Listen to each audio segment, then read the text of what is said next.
డెమోనండి. Programme ఆఫీసర్గా నేను ఇక్కడికి కంప్లైంట్ తెలియగానే మేము ఇక్కడికి వచ్చాము. అసలు ఏం జరిగిందనేది తెలుసుకోవడం కోసం మేము వచ్చామండి. అయితే పేషెంట్ యొక్క కండిషన్ ఏంటంటే అక్కడి నుంచి ఇక్కడికి రిఫర్ చేశారని చెప్పారు. పేషెంట్ ఏమో నార్మల్గా ఉందని వీళ్ళు చెప్తున్నారు. వాళ్ళేమో పేషెంట్ వచ్చేసి అక్కడి నుంచి ఇక్కడికి వచ్చిన తర్వాత మాకు ఎటువంటి ఇన్స్ట్రక్షన్స్ చెప్పలేదు అనేది వాళ్ళు చెప్తున్నారండి. అయితే దీన్ని బట్టి చూస్తే మేము ఇక్కడ డాక్టర్ గారిని కానీ ఇక్కడ స్టాఫ్ని కానీ అడిగినప్పుడు వాళ్ళు ఏం చెప్తున్నారంటే ఈ పేషెంట్ రాగానే మేము లోపలికి తీసుకెళ్ళేసి మేము స్కాన్ తీసాము, 10 నిమిషాల్లోనే చనిపోయింది అని చెప్పేసి అంటున్నారు. కానీ అది కరెక్ట్ కాదు. రికార్డ్ మెయింటెనెన్స్ అనేది ఒక హిస్టరీ అనేది ఉండాలి.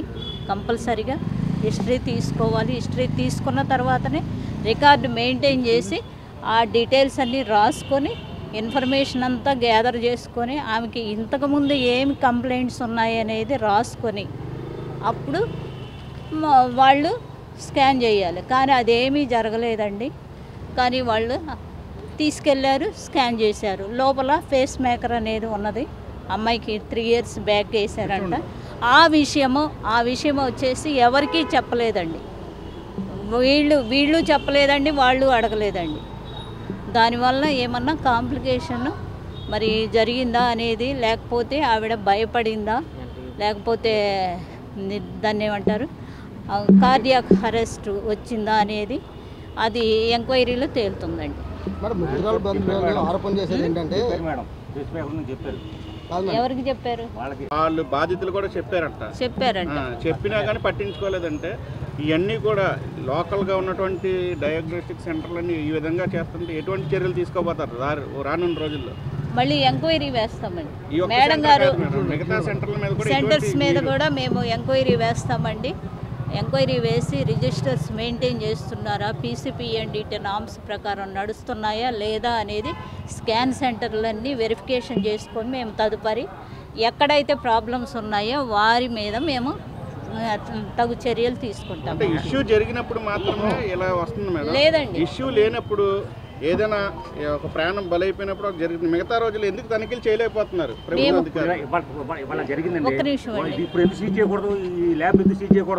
ఎంక్వైరీ వేయాలండి. అన్ఎక్స్పెక్టెడ్గా మనం ముయ్యకూడదు. షోకాజ్ నోటీస్ ఇచ్చిన తర్వాత అప్పుడు మనము దాన్ని సీజ్ చేయాల్సి ఉంటుంది. మొత్తం ఎంక్వైరీ ఇప్పుడు మేము ఫస్ట్ హ్యాండ్ రిపోర్ట్ అండి, ఇది FIR లాగానే. దీని మీద మనం ఇది యాక్షన్ తీసుకోవడానికి కుదరదండి. మళ్ళీ ఎంక్వైరీ వేయాలి.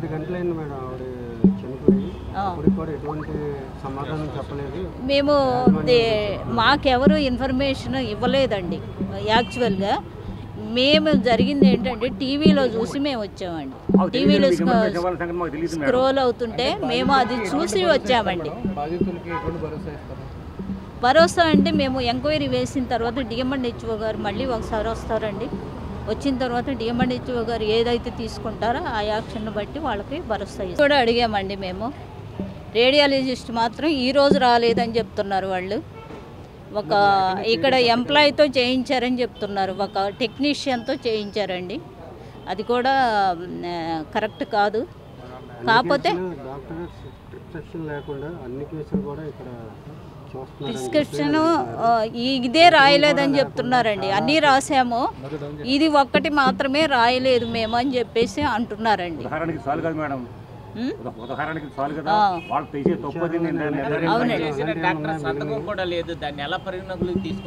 అది రాంగ్ అండి, చాలా రాంగ్.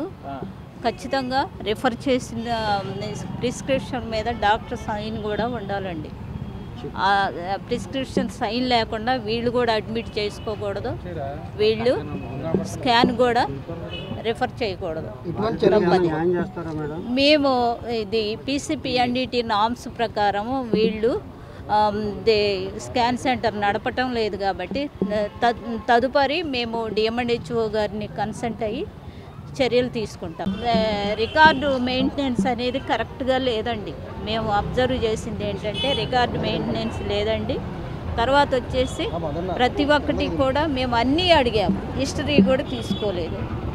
ఫస్ట్ రిపోర్టు వాళ్ళు అక్కడి నుంచి ఏమైతే వాళ్ళు పంపించారో దాని నుండి అవన్నీ స్టడీ చేసి దాని ప్రకారం ఇక్కడ కూడా హిస్టరీ తీసుకోవాలండి. తీసుకొని రాసుకొని దాని ప్రకారమే వీళ్ళు స్కాన్ చేయాల్సిన అవసరం ఉన్నది. కానీ అది జరగలేదు. కావాలని నిష్కారణంగా పేజీ మేకర్ చెప్పినా సరే వాళ్ళు పట్టించుకోకుండా వాళ్ళు ఏళ్ళకొడలు ఆడుకుని టెక్నీషియన్ తీయవలసిన స్కానింగు అసిస్టెంట్లు తీయించి మా పేషెంట్ తాలూకు భర్తను పెట్టి వాళ్ళు స్కానింగ్ తీశారండి. అతను కాళ్ళు కొట్టేసుకోండి చెప్పినా సరే పట్టించుకోకుండా చేశారండి. చచ్చిపోయిన తర్వాత చచ్చిపోయింది అని చెప్పకోకుండా మాట దాచేసి ఆయుష్ హాస్పిటల్ తీసుకెళ్ళిపోదని చెప్పి అడబడి చేసి బాడీని తీసుకొని బయట పెట్టేశారండి. అదండి. కానీ ఈ విషయం తేలే వరకు మేము బాడీని మాత్రం ఇక్కడి నుంచి కదపమండి. మీ దయచేసి మీరందరూ కలిపి ప్రెస్ వాళ్ళందరూ కలిపి మాకు ఒక ఫ్రిడ్జర్ ఏర్పాటు చేయండి. అది మాది పొరుగురు కాబట్టి మాకు ఎవరు కాబట్టి మీ సహకారంతో మాకు ఫ్రిడ్జర్ ఏర్పాటు చేస్తే ఒక టెంట్ వేసుకుని ప్రెజర్ పెట్టుకుని కూకుంటామండి. మేము అధికారులు వచ్చినా ఎవరు వచ్చినా మేము కదపమండి బాడీని. వాళ్ళు ఏమన్నారు, మేము వాళ్ళు చేసిన తప్పు, వాళ్ళు చేసింది కరెక్ట్ కాదు, వాళ్ళకి ఏ రిపోర్టు లేదు, వాళ్ళు రాసుకోలేదు, రికార్డు రాసుకోలేదు, ఏమి రాసుకోకుండా చేశారు కాబట్టి మేము ఇది తప్పని ఖండిస్తున్నాం అని చెప్పి ఆవిడ డిఎంఎస్ఓ మేడం గారు చెప్పారండి. నా పేరు వచ్చి రమేష్ అండి. మా అమ్మగారికి వచ్చి రామతులసమ్మ. యాక్చువల్గా ఏం జరిగిందంటే ఒక 2 months నుంచి ఆవిడకి డయాలిసిస్ చేపిస్తున్నాం రోజు ఆయుష్ హాస్పిటల్లో. డయాలిసిస్ చేస్తూ ఉండగా ఈరోజు ఏం జరిగిందంటే ఎంఆర్ఐ స్కానింగ్ రాశారు. సర్లే మా నాన్నగారు తీసుకొచ్చారు మార్నింగ్ 9:30 ఆ టైంలో. స్కానింగ్ తీసుకెళ్తే 10:30 ఆ టైంలో అనుకోకుండా ఇలాగ హార్ట్ బీట్ ఆగిపోయింది. కారణం అడిగితే తెలీదు.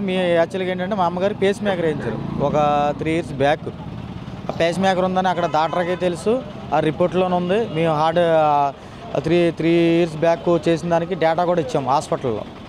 డేటా కూడా ఇచ్చున్నాం కానీ ఆ డేటాని ప్రాపర్గా ఫాలో అవ్వకుండా ఎంఆర్ఐ స్కానింగ్ చేసేయడం వల్ల పేస్ మేకర్ చిన్న చిప్పులాగా ఉంటుందండి. అది ఆ చిప్పుది ఏంటంటే ఈ సంథింగ్ నాకు తెలిసండి ఎర్త లాంటిది అయ్యి వాటికి ప్రాబ్లం జరిగి ఆవిడ హార్ట్ బీట్ ఆగిపోయిందండి. అదైతే వీళ్ళైతే ప్రాపర్గా చెక్ చేయలేదండి. దాన్ని చెక్ చేస్తే ఇంత ప్రాబ్లం అయితే రాదు. అలాగని మ్యాక్సిమం ఏంటంటే ఇప్పుడు జనరల్గా పేస్ మేకర్ వేయించుకున్న వాళ్ళకి మ్యాక్సిమం మినిమం నాలెడ్జ్ కూడా లేకుండా వీళ్ళు చేశారంటే ఇలా ఈ స్కానింగ్ అసమర్థత అని నేను అనుకుంటున్నానండి. మరిన్ని వీడియోస్ కోసం ఛానల్ ని సబ్స్క్రైబ్ చేయండి. లేటెస్ట్ అప్డేట్స్ కోసం వాట్సాప్ ఛానల్ ని ఫాలో అవ్వండి. ఆ లింక్ డిస్క్రిప్షన్ లో ఉంది.